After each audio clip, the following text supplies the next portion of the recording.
आजचा आपला जो घटक आहे तो आहे परिमिती.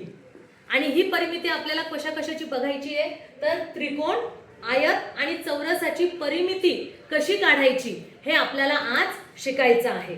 तर आपल्याला सर्वात अगोदर काय बघायचंय की परिमिती म्हणजे काय.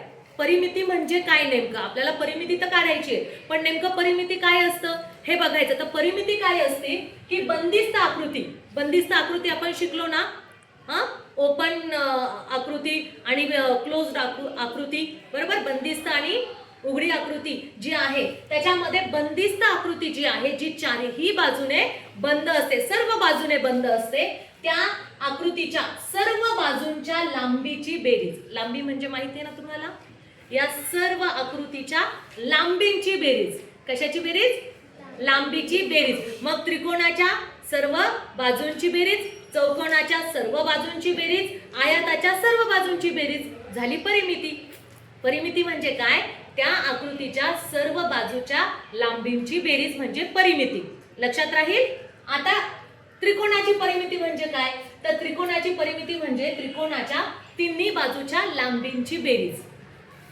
त्रिकोणाला 3 बाजू असतात की नाही, मग ह्या बाजूची लांबी 2 आहे, ह्याची 4 आहे, ह्याची 6 आहे, मग किती झाली? 6 4 10 2 12 झाली परिमिती त्रिकोणाची. तिन्ही संख्या ज्या दिलेल्या आहेत त्यांची काय करायची, फक्त आपल्याला बेरीज करायची आहे. एवढं तर लक्षात राहील ना, आपल्याला तिन्ही बाजूंची बेरीज करायची. मग तसंच आयताची परिमिती. आयताची परिमिती जर विचारलं तर कशी काढणार, मग त्याचं सूत्र आहे काय आहे 2 गुणिला लांबी. 2 गुणिला लांबी. कारण आयत कसा असतो तुम्हाला माहिती आहे, आयताच्या समोरासमोरील बाजू समान असतात की नाही, समोरासमोरील बाजू समान असतात आयताच्या. मग 2 गुणिला लांबी अधिक 2 गुणिला रुंदी. 2 गुणिला रुंदी ही झाली आयताची परिमिती काढण्याचं सूत्र.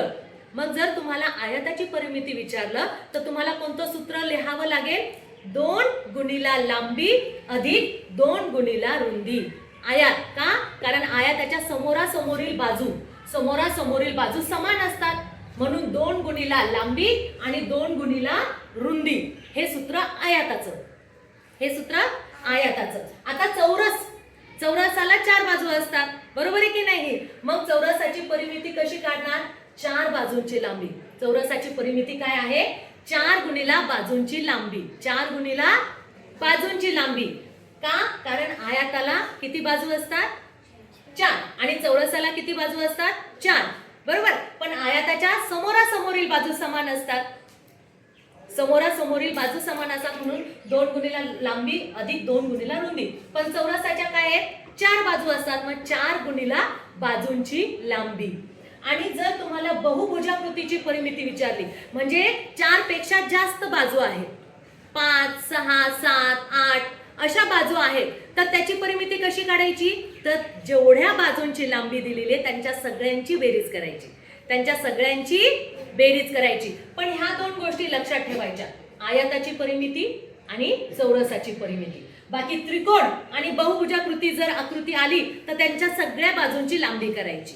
ठीक आहे. मग आता यावर कसे प्रश्न विचारले जातात बघा. इकडे एक तुम्हाला आकृती दिलेली आहे. कशाची आकृती दिसतीये रे? त्रिकोण, बरोबर. आणि तुम्हाला त्याच्या लांबींची काय दिलेली आहे? माप दिलेलं आहे. ही बाजू 6 सेंटीमीटर आहे, ही बाजू 8 सेंटीमीटर आहे आणि ही बाजू किती सेंटीमीटर आहे? 10, बरोबर आहे. आणि त्यांनी काय विचारलंय? त्रिकोणाची परिमिती. आणि त्रिकोणाची परिमिती कशी काढायची? लांबींची बेरीज. लांबींची बेरीज. मग करा बरं, ह्या तिघांची बेरीज किती येते बघा बरं. किती येते? 24 सेंटीमीटर येते, बरोबर. 10 8 18 18 आणि 6 24. मग किती नंबरचा पर्याय आपला? 1 नंबरचा पर्याय. आले लक्षात? जर या ठिकाणी चौरस दिले असेल मग चौरसाचं काय करावं लागलं असं तुम्हाला? 4 गुणिला बाजूंचे लांबी. 4 गुणिला लांबी. मग जी काही असेल लांबी दिलेली त्याला गुणिला 4 करावं लागलं असतं. आता बघा पुढचं उदाहरण कसं आहे? 50 मीटर. किती मीटर आहे? 50 मीटर बाजू असलेल्या चौरसाकृती बागेभोवती 4 पदरी तारेचे कुंपण घालण्यासाठी किती तार लागेल? किती मीटर आहे? 50. किती मीटर आहे ह्याचं माप? हे 50 आहे, हे 50, हे 50 आणि हे पण 50. आणि किती पदरी घालायचे आपल्याला? 4 पदरी घालायचे. म्हणजे इकडून हा एक पदर, मग हा 2 पदर, मग हा 3 पदर आणि मग हा 4था पदर. असे 4 पदरी आपल्याला तारेचं कुंपण घालायचंय. बरोबर. मग आता कसं करणार? पहिले तुम्ही बघणार की काय विचारलंय, चौरस. आणि चौरसाची हे काय आहे, सूत्र काय आहे चौरसाचं? चौरसाचं सूत्र काय आहे? 4 गुणिला बाजूंची लांबी. 4 गुणिला बाजूची लांबी किती आहे? 50. 4 गुणिला 50. मग इथे पहिले सूत्र तुम्ही लिहिणार, 4 गुणिला लांबी. ठीक आहे. मग 4 इथे जसे तसे 4 गुणिला लांबी किती आहे? 50. मग करा बरं ह्यांचा गुणाकार. किती आला? 5 20 म्हणजे 200 मीटर. किती? 200 मीटर सेंटीमीटर. ओके. मग आता मला सांगा, हे उत्तर झालं का? हे उत्तर झालं का?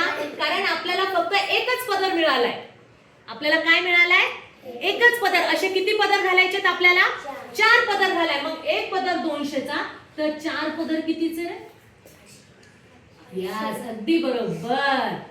आपल्याला 800 सेंटीमीटर म्हणजे 800 मीटर, सॉरी 800 मीटर तारेचं कुंपण घालावं लागेल. मग किती तार लागणार आहे आपल्याला? 800 मीटर. 4 पदरी आपल्याला कुंपण घालण्यासाठी किती मीटर तार लागणार आहे? 800. जर इथे तुम्ही या सूत्रामध्ये हे बसवलं आणि 200 आलं आणि तुम्ही 200ला टिक केलं तर तुमचं उत्तर चुकेल. का? कारण 200 हे फक्त एकाच तारेचं माप आहे. आपल्याला 4 पदरी सांगितलंय. तुम्ही एक पदरी तारेचं माप काढलेलं आहे. अशा आपल्याला 4 पदरी तारेचं कुंपण घालायचं. तर 4 पदरी तारेचं कुंपण घालण्यासाठी आपल्याला किती मीटर तार लागेल? 800. किती नंबरचं ऑप्शन? 4 नंबरचं ऑप्शन. आलं लक्षात? मग अशा प्रकारची उदाहरणं तुम्हाला विचारल्या जातात. ठीक आहे.